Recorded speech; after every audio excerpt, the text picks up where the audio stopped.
20 साल से ये प्रयास कर रहे हैं, 20 साल हो गए। ಇಡೀ ಭಾರತದಲ್ಲಿ ಭ್ರಷ್ಟಾಚಾರ ವಿರುದ್ಧ ಹೋರಾಟದಲ್ಲಿ ಪ್ರಯತ್ನಿಸುವಂತ ಈ ಸಂದರ್ಭದಲ್ಲಿ 20 ವರ್ಷದಿಂದ ನಾನು ಈ ಹೋರಾಟದಲ್ಲಿ ತೊಡಗಿದ್ದೇನೆ. और भ्रष्टाचार से गरीब आदमियों को जीना मुश्किल है। ಭ್ರಷ್ಟಾಚಾರದ ಸಮಸ್ಯೆಯಿಂದ ಬಡವರಿಗೆ ಇವತ್ತು ಜೀವಿಸಲಿಕ್ಕೆ ಬಹಳ ಕಷ್ಟ ಆಗಿದೆ. डेवलपमेंट में 1 रुपया से 10 पैसा गांव में नहीं जा रहा, तो कैसे डेवलपमेंट होगा? ಅಭಿವೃದ್ಧಿ ವಿಚಾರದಲ್ಲಿ 1 ರೂಪಾಯಿ ಖರ್ಚಾದರೆ ಕೇವಲ 10 ಪೈಸಾ ಹಳ್ಳಿಗಳಿಗೆ ತಲುಪುವಂತ ಹಿನ್ನೆಲೆಯಲ್ಲಿ ಅಭಿವೃದ್ಧಿ ಹೇಗಾಗ್ಲಿಕ್ಕೆ ಸಾಧ್ಯ? तो इसलिए हम लोग 20 साल से लड़ रहे हैं भ्रष्ट प्रवृत्ति के विरोध में। ये बड़े बड़े गुंडा लोग, ये गुंडों के साथ लड़ाई चालू है, मृत्यु हथेली पर लेकर लड़ रहे हैं। ಬಹಳ ದೊಡ್ಡ ದೊಡ್ಡ ವ್ಯಕ್ತಿಗಳು, ಗುಂಡಗಳು ಅವರ ವಿರುದ್ಧವಾಗಿ ಹೋರಾಟವನ್ನು ನಡೆಸ್ತಾ ಬರ್ತಾ ಇದ್ದೇನೆ. ಈ ಅಭಿವೃದ್ಧಿ ಆಗಲಿ ಅನ್ನೋದಕ್ಕೋಸ್ಕರ ಹೋರಾಟ ನಡೆಸ್ತಾ ಬರ್ತಾ ಇದ್ದೇನೆ. ये मैं तय किया, मेरा एज था 26 ईयर, उस टाइम मैं तय किया, मेरे जीवन का निश्चय बनाया कि दिल लिया है, जान भी देंगे। ನಾನು ತೀರ್ಮಾನಿಸಿದ್ದೇನೆ, ಈ ಹೋರಾಟದಲ್ಲಿ ನನ್ನ ಜೀವ ಹೋದರೂ ಪರವಾಗಿಲ್ಲ, ನಾನು ಇವತ್ತು ನಿರ್ಧಾರಿತವಾಗಿ ಈ ಹೋರಾಟದಲ್ಲಿ ಪಾಲ್ಗೊಳ್ತೇನೆ. ಇದು ಅಂತಿಮ ತೀರ್ಪಾಗತ್ತಂತ ಬಿಡೋದಿಲ್ಲ. हजारे जिंदाबाद, हजारे जिंदाबाद, अन्ना हजारे जिंदाबाद। खतरा लगने लगा, शादी कर लो तो चूल्हा जलाने में समय बीत जाएगा, इसलिए सोचा शादी नहीं करना देश के लिए। ರಾಷ್ಟ್ರಕ್ಕೋಸ್ಕರ ಈ ಹೋರಾಟವನ್ನ ರಾಷ್ಟ್ರಕ್ಕೋಸ್ಕರನೇ ಮಾಡುವಂತ ಈ ಹೋರಾಟದಲ್ಲಿ ಎಲ್ಲರೂ ಭಾಗಿಯಾಗ. और आज 73 साल की उम्र हो गई, 73 ईयर, वही विचार मेरे कायम है। मेरा घर है गांव में, 35 साल हो गया घर में गया नहीं, 35 साल हो गया। करोड़ों रुपए की योजना अपनाए, करोड़ रुपए के, कोई बैंक बैलेंस नहीं। मेरा 3 भाई है, वो भाई का बच्चा का नाम क्या है पता नहीं। पूरी लाइफ देश के सेवा के लिए। 26 ವಯಸ್ಸಲ್ಲಿ ಮಾಡಿರ್ತಕ್ಕಂಥ ತೀರ್ಮಾನ ಈ ಒಂದು ಭ್ರಷ್ಟಾಚಾರ ವಿರುದ್ಧವಾಗಿ ಹೋರಾಟ ಮಾಡೋದು ಹಾಗೂ ಅಭಿವೃದ್ಧಿ ಕೆಲಸ ತೊಡುವುದು ಅನ್ನೋದು. ಇವತ್ತು ನನಗೆ 73 ವಯಸ್ಸಾಗಿದೆ. 35 ವರ್ಷಗಳಿಂದ ನಾನು ಮನೆಗೆ ಸಹ ಹೋಗಿಲ್ಲ. ಕೋಟ್ಯಾಂತರ ರೂಪಾಯಿ ಅಭಿವೃದ್ಧಿ ಕೆಲಸಗಳಲ್ಲಿ ಪಾಲ್ಗೊಂಡಿದ್ದೇನೆ. ಆದರೆ ನನ್ನ ಬ್ಯಾಂಕ್ ಬ್ಯಾಲೆನ್ಸ್ ಇವತ್ತು ಸಾರ್ವಜನಿಕವಾಗಿ ಹೇಳಬಲ್ಲೆ ಎಷ್ಟಿದೆ ಅಂತ. ನನ್ನ ಸಹೋದರರ ಮಕ್ಕಳ ಹೆಸರು ಸಹ ನನಗೆ ಗೊತ್ತಿಲ್ಲ. ಇಡೀ ಜೀವನವನ್ನ ರಾಷ್ಟ್ರ ಸೇವೆಗೋಸ್ಕರ ಮುಡುಪಾಗಿಟ್ಟಿದ್ದೇನೆ ನಾನು.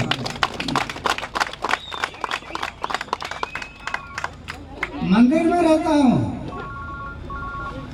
8 फीट बाय 10 फीट का कमरा है। ದೇವಸ್ಥಾನದಲ್ಲಿ ವಾಸ ಮಾಡ್ತೀನಿ. 8 ಅಡಿ 10 ಅಡಿ ವಾಸದ ಸ್ಥಳ ನಂದು. सोने का बिस्तर है, खाने का प्लेट है, कुछ नहीं। ಮಲಗ್ಲಿಕ್ಕೆ ಒಂದು ಹಾಸಿಗೆ, ತಿನ್ಲಿಕ್ಕೆ ಒಂದು ತಟ್ಟೆ, ಅಷ್ಟೇ ನಂದು ಆಸ್ತಿ. लेकिन 6 कैबिनेट मिनिस्टर का विकेट लिया अकेला। 6 ಒಂಟಿಯಾಗಿ 6 ಜನ ಸಚಿವ ಸಂಪುಟದ ಮಂತ್ರಿಗಳ ವಿಕೆಟ್ ಅನ್ನು ನಾನು ಬೆಳೆಸಿದ್ದೇನೆ. 400 करप्टेड ऑफिसर घर में चला गया। 400 ಅಧಿಕಾರಿಗಳನ್ನು ಮನೆ ಕಳಿಸಲಿಕ್ಕೆ ಕಾರಣವಾಗಿದ್ದೇನೆ. तो मेरा कहने का मतलब है, ये भ्रष्टाचार को मिटाने के लिए हम लोग कोशिश कर रहे हैं। अभी जन लोकपाल बिल 5 तारीख को दिल्ली में जंतर मंतर में मैं बैठ गया, पूरे देश की जनता खड़ी हो गई और उसमें आप टी बेगुर गांव के लोग भी अनशन में शामिल हो गए। मैं धन्यवाद करता हूँ। ಈ ಏಪ್ರಿಲ್ 5ನೇ ತಾರೀಕು ಅಮರಣ ಉಪವಾಸ ಸತ್ಯಾಗ್ರಹ ಕೊಡ್ತೀನಿ ನಾನು ಈ ಹೋರಾಟಕ್ಕೋಸ್ಕರ. ಈ ಹೋರಾಟದಲ್ಲಿ ಇಡೀ ಜನಸಾಮಾನ್ಯನ ಜೊತೆ ಕೈ ಜೋಡಿಸಿದ್ರು. ಇವತ್ತು ನಿಮ್ಮ ಟಿ ಬೇಗೂರು ನಗರ ಗ್ರಾಮದ ಜನತೆಗಳು ಕೂಡ ನನ್ನ ಕೈ ಜೋಡಿಸಿದ್ರಿ, ಅದಕ್ಕೆ ನನ್ನ ಧನ್ಯವಾದಗಳು. महात्मा गांधी ने 2 बात सोचा, एक गांव का विकास। मैं आज ये टी बेगुर गांव में आया, डॉक्टर रमन राव यहाँ जो काम कर रहे हैं, ग्राम पंचायत सरपंच, उनके मेंबर, ये सब मिलकर ये गांव में काम कर रहे हैं, इसलिए मैं गांव में आया देखने के लिए। ಮಹಾತ್ಮ ಮಹಾತ್ಮ ಗಾಂಧಿ ಹೇಳಿರ್ತಕ್ಕಂಥ ಮಾತು ದೇಶದ ಅಭಿವೃದ್ಧಿ ಹಳ್ಳಿಯಿಂದ ಶುರು ಆಗಬೇಕು, ಹಳ್ಳಿ ಅಭಿವೃದ್ಧಿಯಿಂದ ಶುರು ಆಗಬೇಕು. ಅದಕ್ಕೆ ಈ ಟಿಬಿಗು ಗ್ರಾಮಕ್ಕೆ ನಾನು ಮೊಟ್ಟ ಮೊದಲು ಬಂದಿದ್ದೇನೆ. ಇಲ್ಲಿ ಡಾಕ್ಟರ್ ರಮಣ್ ರಾವ್ ಹಾಗೂ ಪಂಚಾಯತ್ನ ಅಧ್ಯಕ್ಷರು ಸದಸ್ಯರುಗಳೆಲ್ಲ ಸೇರಿ ಮಾಡುವಂತ ಕೆಲಸವನ್ನ ನೇರವಾಗಿ ವೀಕ್ಷಿಸಲು ನಾನು ಬಂದಿದ್ದೇನೆ. इस गांव में आने का मेरा मतलब ये था, महात्मा गांधी ने सपना देखा था जो बलशाली भारत, ये भारत को बनाना है हमें, तो जो करप्शन को रोकना, उसके साथ साथ आदर्श गांव का निर्माण करना, विलेज डेवलपमेंट. ಗಾಂಧೀಜಿಯ ಕನಸು ಪ್ರಕಾರ ಗ್ರಾಮೀಣ ಅಭಿವೃದ್ಧಿ ಆಗಬೇಕು, ಭ್ರಷ್ಟಾಚಾರ ಹೋಗಲಾಡಿಸುವ ಜೊತೆಗೆ ಪ್ರತಿ ಹಳ್ಳಿ ಕೂಡ ಅಭಿವೃದ್ಧಿ ಆಗಬೇಕು. ನವ ಭಾರತದ ನಿರ್ಮಾಣ ಆಗಬೇಕಿದ್ರೆ ಹಳ್ಳಿಗಳ ಅಭಿವೃದ್ಧಿಯಿಂದಲೇ ಶುರು ಆಗಬೇಕು. तो गांधी जी कहते थे देश बदलने के लिए पहले गांव बदलना, लेकिन गांव बदलने के लिए गांव का आदमी बदलना है. ಗಾಂಧೀಜಿ ಹೇಳ್ತಾ ಇದ್ರು, ದೇಶ ಬದಲಾವಣೆ ಆಗಬೇಕಿದ್ರೆ, ಪರಿವರ್ತನೆ ಆಗಬೇಕಿದ್ರೆ ಹಳ್ಳಿಗಳಲ್ಲಿ ಪರಿವರ್ತನೆ ಆಗಬೇಕು, ಹಳ್ಳಿಗಳಲ್ಲಿ ಪರಿವರ್ತನೆ ಆಗಬೇಕಿದ್ರೆ ಜನಸಾಮಾನ್ಯರ ಬದಲಾವಣೆ ಆಗಬೇಕು, ನಮ್ಮಿಂದಲೇ ಪರಿವರ್ತನೆ ಶುರು ಆಗಬೇಕು.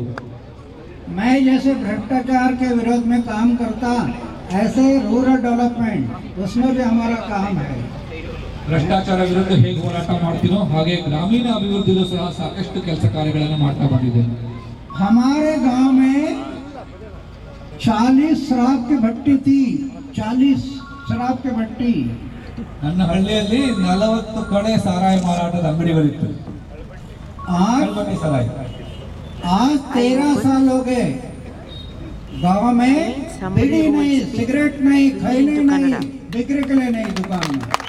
13 ವರ್ಷಗಳಾಯಿತು ನಮ್ಮ ಹಳ್ಳಿಯಲ್ಲಿ ಇವತ್ತು ಬೀಡಿ, ಸಿಗರೇಟ್, ಪಾನ್, ಖೈನಿ ಅಥವಾ ಸಾರಾಯಿ ಇಲ್ಲವೇ ಇಲ್ಲ.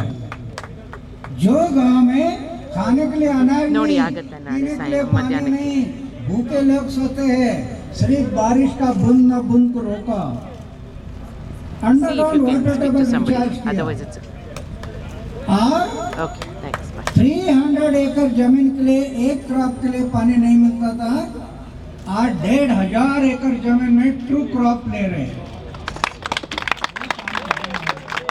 ಗ್ರಾಮೀಣ ಅಭಿವೃದ್ಧಿಯಲ್ಲಿ ಇವತ್ತು ಎಲ್ಲಿ ಬೆಳಿಲಿಕ್ಕೆ ಬೆಳೆ ಇರಲಿಲ್ವೋ, ಏನು ಫಸಲಾಗ್ತಿರ್ಲಿಲ್ವೋ ಅಂತ ಕಡೆ ಬರೀ ಬೀಳುವಂತ ನೀರನ್ನ ಸಂಗ್ರಹಿಸಿ ಟೋಲ್ ಗೇಟ್ ಇಂದ 6 ಕಿಲೋಮೀಟರ್ ಮುಂದೆ ಬಂದ್ರೆ ಲೆಫ್ಟ್ ಸೈಡ್ ನಲ್ಲಿ ನಿಮಗೆ ಕಾಣಿಸುತ್ತೆ. 300 ಎಕರೆಗೂ ಸಹ ಒಂದಷ್ಟು ಬೆಳೆ ತೆಗೆಯಕ್ಕೆ ನೀರಿಲ್ಲದೆ ಇರತಕ್ಕಂಥ ಸಂದರ್ಭದಲ್ಲಿ ಇವತ್ತು 1500 ಹೆಚ್ಚಿನ ಎಕರೆಗೆ ನಾವು ಇವತ್ತು 2 ಬೆಳೆ ತೆಗೆಯಷ್ಟು ಒಂದು ವ್ಯವಸ್ಥೆಯನ್ನು ಮಾಡಿದ್ದೇವೆ. ಅದು ಆ ಥರದ ಗ್ರಾಮೀಣ ಅಭಿವೃದ್ಧಿ ಆಗಬೇಕು. जो गांव में पीने के लिए पानी नहीं था, उस गांव में करोड़ रुपए की बिल्डिंग गांव के लोगों ने अपने श्रमदान से बनाई. ಯಾವ ಹಳ್ಳಿಯಲ್ಲಿ ಕುಡಿಯಕ್ಕೆ ನೀರಿಲ್ವೋ ಅಂತ ಹಳ್ಳಿಯಲ್ಲಿ ಹಳ್ಳಿಯವರು ಸೇರಿಕೊಂಡು ಕೋಟ್ಯಾಂತರ ರೂಪಾಯಿ ಆಸ್ತಿಯ ಕಟ್ಟಡವನ್ನ ಜನಸಾಮಾನ್ಯರ ಅವರ ಹಣದ ಸಂಗ್ರಹಣೆಯಿಂದಲೇ ಕಟ್ಟಿದ್ದಾರೆ. ये गांव के लोग किसी का डोनेशन नहीं लेते, बाहर से डोनेशन नहीं. क्यों? गांधी जी कहते थे दान इंसान को नादान करता है, लाचार बनाता है, उसका स्वाभिमान चला जाता है, वो अहिंदी बन जाता है.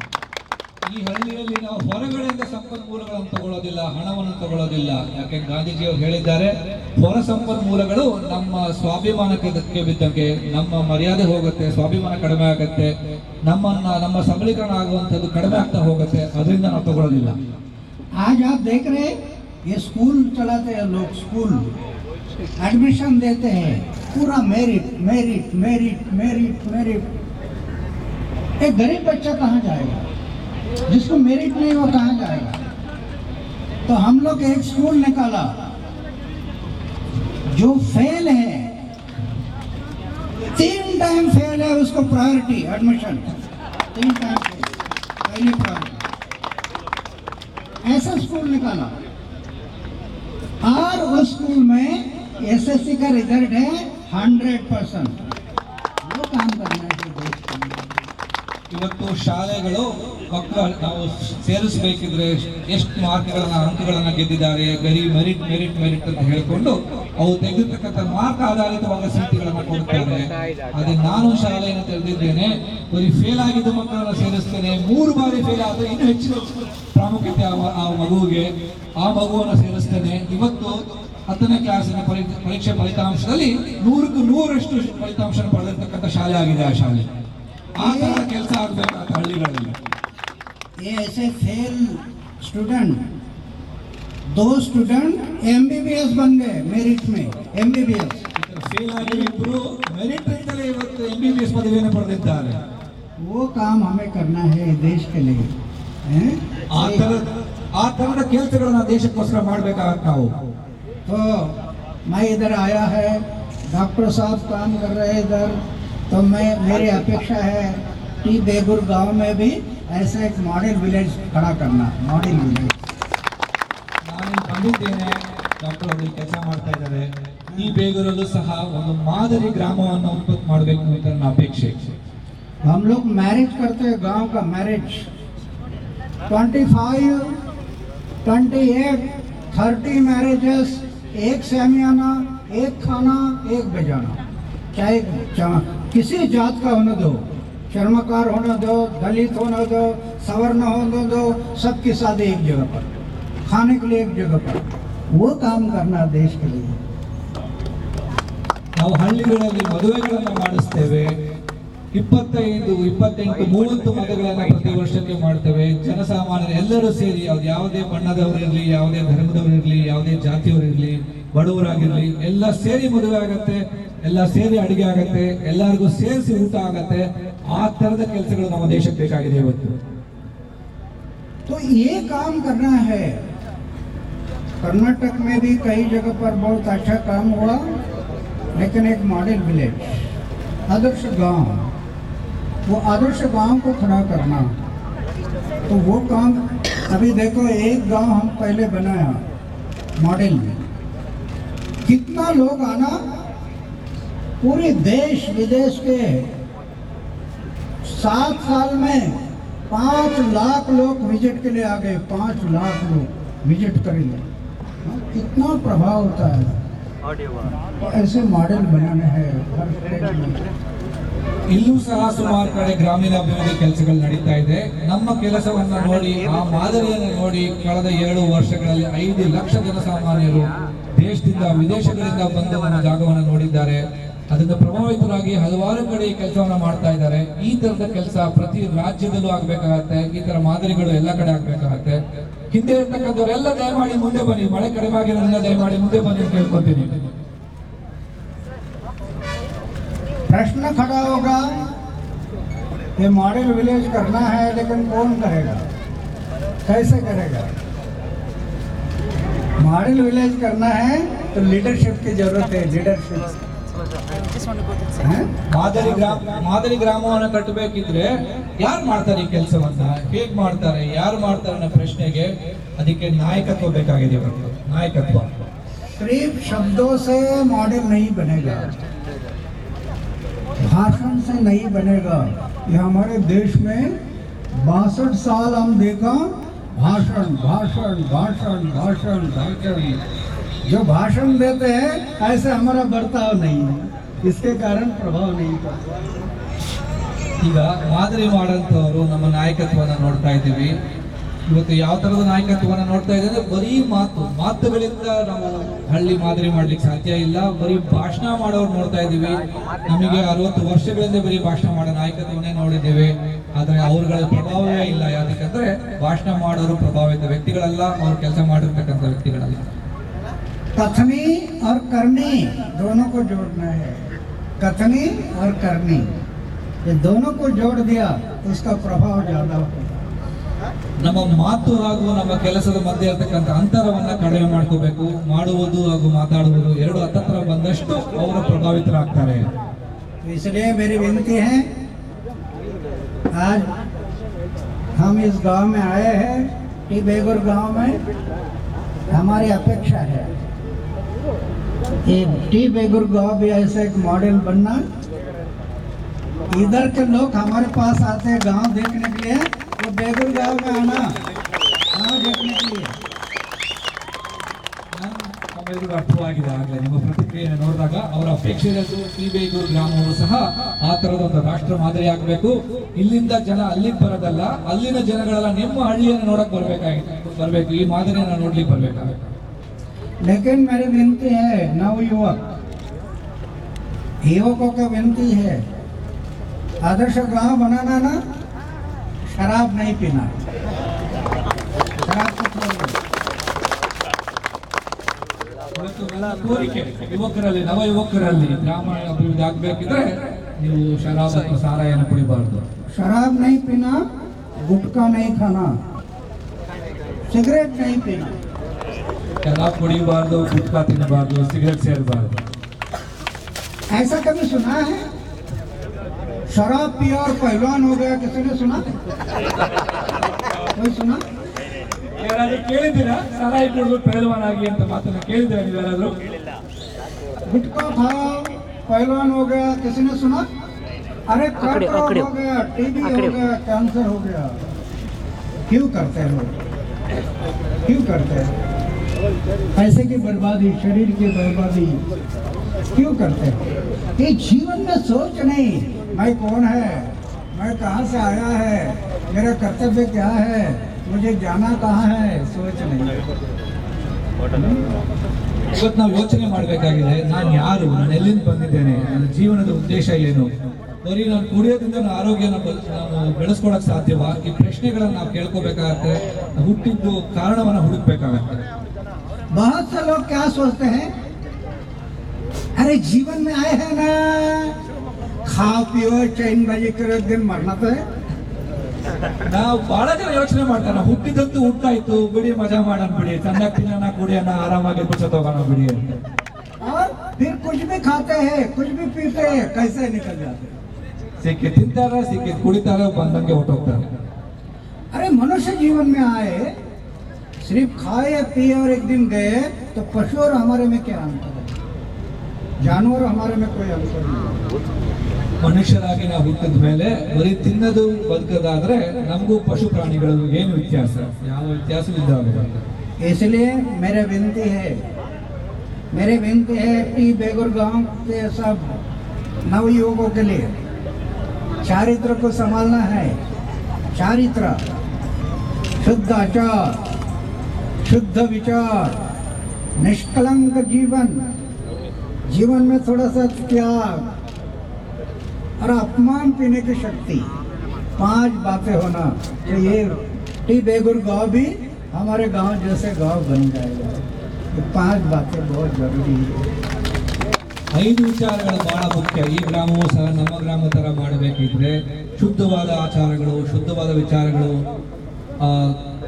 शुद्ध आचार, शुद्ध विचार, ಶುದ್ಧ ಆಚಾರಗಳು, ಶುದ್ಧ ವಿಚಾರಗಳು, ನಮ್ಮ ಜೀವನದಲ್ಲಿ ಯಾವುದೇ ತರದ ಕಲಂಕವಿಲ್ಲದೆ ನಿಷ್ಕಲಂಕವಾಗಿ ಜೀವಿಸುವುದು ಹಾಗೂ ತ್ಯಾಗಿಸುವುದು ದೇಶಕ್ಕೋಸ್ಕರ, अपमान पीने की शक्ति, ಹಾಗೂ ಜನ ನಮ್ಮನ್ನು ಅವಮಾನ ಮಾಡಿದಾಗ ತಡ್ಕೊಳ್ಳುವಂತ ಶಕ್ತಿ. त्याग करना पड़ता है किसी न किसी को, ये हमारे देश की परंपरा है। ತ್ಯಾಗಿಸುವುದು ನಮ್ಮ ದೇಶದ ಪರಂಪರೆ. ये दाना से भरा हुआ भुट्टा नजर आता ना, जवार बाजरा मक्का का भुट्टा, ये दाना से भरा हुआ भुट्टा नजर आता है, लेकिन कब एक दाना पहले त्याग करता है तब भुट्टा नजर आता है। एक दाना अपने आप को जमीन में मिटा लेता है, त्याग करता है, फिर भुट्टा नजर आता है। उसने जमीन में नहीं गया एक दाना, तो भुट्टे कैसे मिलते हैं? ಇದೆಲ್ಲ ಬಹುಶಃ ನಮ್ಮ ರೈತ ಮಿತ್ರರು ಚೆನ್ನಾಗಿ ಅರ್ಥ ಆಗುತ್ತೆ. ಒಳ್ಳೆ ಫಸಲಾಗಬೇಕಿದೆ, ಕಾಣಿಸುವಂತ ತೆನೆ ಬಹಳ ಚೆನ್ನಾಗಿ ಕಾಣುತ್ತೆ, ಆದ್ರೆ ತೆನೆಗೆ ಒಂದು ಬೀಜ ತ್ಯಾಗಿಸ್ಕೊಂಡಿದೆ. ಒಂದು ಬೀಜವನ್ನ ಮಣ್ಣೊಳಗೆ ಹಾಕಿ ಆ ಬೀಜ ತನ್ನ ತ್ಯಾಗಿಸ್ಕೊಂಡಾಗ ಮಾತ್ರ ಬಹಳ ಬಲಿಷ್ಠವಾದ ತೆನೆ ಉತ್ಪತ್ತಿ ಆಗುತ್ತೆ. ಆ ತ್ಯಾಗವನ್ನ ನಾವು ಮರಿಬಾರದು.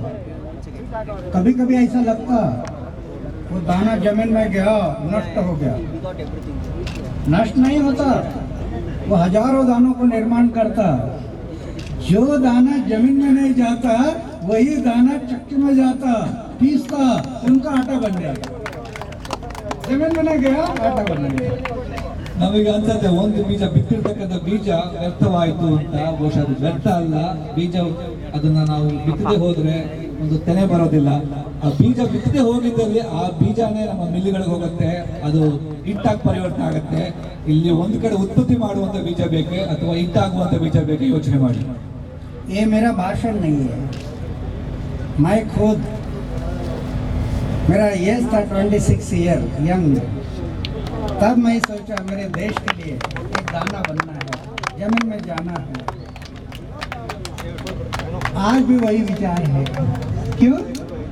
ये मेरे बहन ने एक गीत गाया ना, ये मेरे वतन के लोगों, जरा आंख में भर लो पानी, जो शहीद हुए उनकी जरा याद करो कुर्बानी। अरे हमारे आज़ादी के लिए इतनी बड़ी कुर्बानी हुई, उसकी याद रखेंगे नहीं रखेंगे, इस बात को सोचना है हम सब। 26 ವಯಸ್ಸಲ್ಲಿ ತೀರ್ಮಾನಿಸಿದೆ, ನಾನೂ ಸಹ ಈ ದೇಶಕ್ಕೊಂದು ಬೀಜವಾಗಿ ಹೋಗಬೇಕು, ಭೂಮಿಯೊಳಗೆ ಹೋಗಬೇಕು, ನನ್ನನ್ನು ನಾನು ದೇಶ ಸೇವೆಗೆ ತ್ಯಾಗಿಸ್ಕೋಬೇಕು ಅಂತ ಈಗ ತಾನು ಹಾಡಿರ್ತಕ್ಕಂಥ, ಅದ್ಭುತವಾಗಿ ಹಾಡಿರ್ತಕ್ಕಂಥ ಒಂದು ಹುಡುಗಿ ಹಾಡನ್ನು ಕೇಳಿದ್ವಿ, ಕಣ್ಣಲ್ಲಿ ನೀರು ತುಂಬಿತ್ತು. ದೇಶಕ್ಕೋಸ್ಕರ ನಾವು ಕಣ್ಣೀರು ಸುರಿಸೋ ಜೊತೆಗೆ ನಾವು ಪ್ರತಿಯೊಬ್ಬರೂ ಸಹ ಈ ದೇಶ ಸೇವೆಯಲ್ಲಿ ಹೇಗೆ ತೊಡಗಬಹುದು ಅಂತ ನಾವು ಆಲೋಚನೆ ಮಾಡಬೇಕಾಗತ್ತೆ, ನಮ್ಮನ್ನು ನಾವೇ ಅರ್ಪಿಸ್ಕೋಬೇಕಾಗತ್ತೆ. ಈ ವಯಸ್ಸಲ್ಲೂ ಸಹ ನಾನು ಅರ್ಪಿಸ್ಕೊಳ್ಳಿ ಸಿದ್ಧವಾಗಿದ್ದೀನಿ. ಒಬ್ಬ ತ್ಯಾಗ ಮಾಡಿದ್ರೆ 106 ಜನ ಉತ್ಪತ್ತಿ ಆಗ್ತಾರೆ ಅದರಿಂದ. सुखदेव, भगत सिंह, राजगुरु फांसी जा रहे, फांसी का तख्ता देख रहे, 2 मिनट में फांसी चढ़ने वाले हैं, आंख से देख रहे हैं, फिर भी घोषणा चालू थी, इंकलाब जिंदाबाद, वंदे मातरम, भारत माता की जय। और अंग्रेजों को कह रहे थे इस जन्म के क्या, अगले जन्म की फांसी दे दो, हमारी तैयारी। किस लिए? हमारी आज़ादी के लिए। उनको याद रखना है, उनको याद रखना है।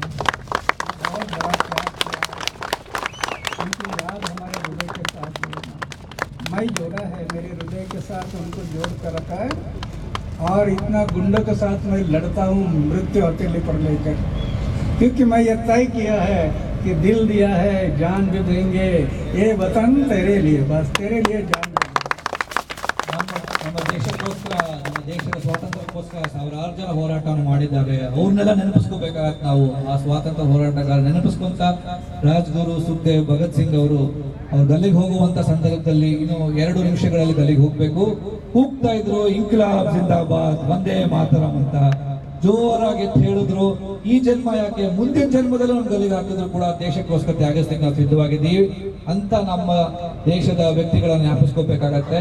ಇವತ್ತು ನಾವು ನೆನಪಿಸ್ಕೋಬೇಕಾಗತ್ತೆ, ನಮ್ಮ ಹೃದಯವನ್ನ ದೇಶ ಸೇವೆಗೋಸ್ಕರ ಕೊಟ್ಟಿದ್ದೇನೆ, ಜೀವವನ್ನು ಕೂಡ ಕೊಡ್ತೇನೆ. ಈ ಗುಂಡಾಗಳ ಹೋರಾಟದಲ್ಲಿ ನನ್ನ ಜೀವ ಹೋದ್ರೂ ಪರವಾಗಿಲ್ಲ, ದೇಶಕ್ಕೋಸ್ಕರ ನಾನು ಸಮರ್ಪಣೆ ಮಾಡ್ಕೊತೇನೆ. जंतर मंतर में बैठ गया 5 अप्रैल को। उस टाइम पर मैं ये तय किया था, लोकपाल बिल सरकार ने नहीं बनाया तो शरीर में प्राण है तब तक मेरा अनशन चलते रहेगा, मेरा बलिदान हो गया तो भी चलेगा। बैठ गया, लेकिन पूरे देश के आप लोग जो खड़े हो गए और मेरा मृत्यु आप लोगों ने खींच कर लाया वापस। सरकार डर गई और लोकपाल बिल के तैयार हो गई, तैयार हो गए। अभी लोकपाल बिल का ड्राफ्टिंग चल रहा है। मेरी विनती है, लोकपाल बिल अगर कानून बन गया तो 65-70% करप्शन ऑटोमेटिक बंद हो जाएगा, गरीब लोगों को न्याय मिलेगा। तो कहीं पर भी जाओ, पैसे दिए बिना काम ही नहीं करते, कैसे गरीब आदमी जिंदा रह सकता है? तो ये लोकपाल बिल उनके लिए आधार है। ಏಪ್ರಿಲ್ 5ನೇ ತಾರೀಕು ನಾನು ಆಮರಣ ಸತ್ಯಾಗ್ರಹ ಕೂತಾಗ ನಾನು ತೀರ್ಮಾನ ಮಾಡಿದ್ದೆ, ನನ್ನ ಜೀವ ಇರೋ ತನಕ ಕೂತಿರ್ತೇನೆ, ಸರ್ಕಾರ ಲೋಕಪಾಲ್ ಮಸೂದೆ ಜಾರಿ ತರೋ ತನಕ ಕೂತಿರ್ತೇನೆ, ನನ್ನ ಜೀವ ಬಲಿದಾನ ಆದ್ರೂ ಪರವಾಗಿಲ್ಲ ಕೂತಿರ್ತೇನೆ ಅಂತ. ಆದ್ರೆ ನೋಡಿ, ನಾನು ಕೂತಾಗೆ ನಮ್ಮ ಜನಸಾಮಾನ್ಯರು ಎಚ್ಚರಾದ್ರು, ಎಲ್ಲರೂ ಎದ್ರು. ನಿಮ್ಮ ಎದ್ದಿದ್ದು ಎಷ್ಟು ಮಟ್ಟಕ್ಕೆ ಫಲಿತಾಂಶವಾಯಿತು ಅಂದ್ರೆ, ನನ್ನ ಹೋಗೋ ಮೃತ್ಯುವನ್ನು ವಾಪಸ್ ಕರ್ಕೊಂಡಾಯ್ತು, ಸಾವಿಗೆ ತಯಾರಾಗಿದ್ದಂತ ನನ್ನನ್ನು ವಾಪಸ್ ಕರ್ಕೊಂಡ್ಬಂದಂಗಾಯ್ತು. ಸರ್ಕಾರ ಹೆದರ್ತು, ಜನ ಲೋಕಪಾಲ್ ಮಸೂದೆ ತಯಾರಿ ಆಯಿತು. ಇವತ್ತು ಲೋಕಪಾಲ್ ಮಸೂದೆ ಡ್ರಾಫ್ಟಿಂಗ್ ನಡೀತಾ ಇದೆ. ನನ್ನ ಕೋರಿಕೆ ಏನು ಅಂದ್ರೆ,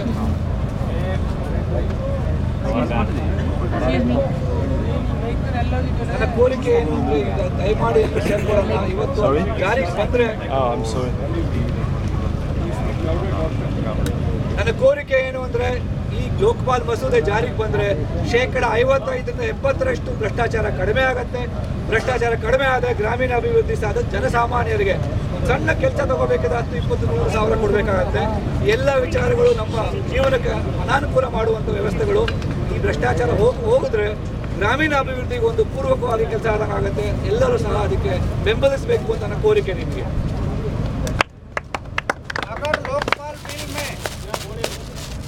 भारत सरकार ने लोकपाल बिल में कोई गड़बड़ी किया तो फिर से मैं जंतर मंतर पर बैठ जाऊंगा।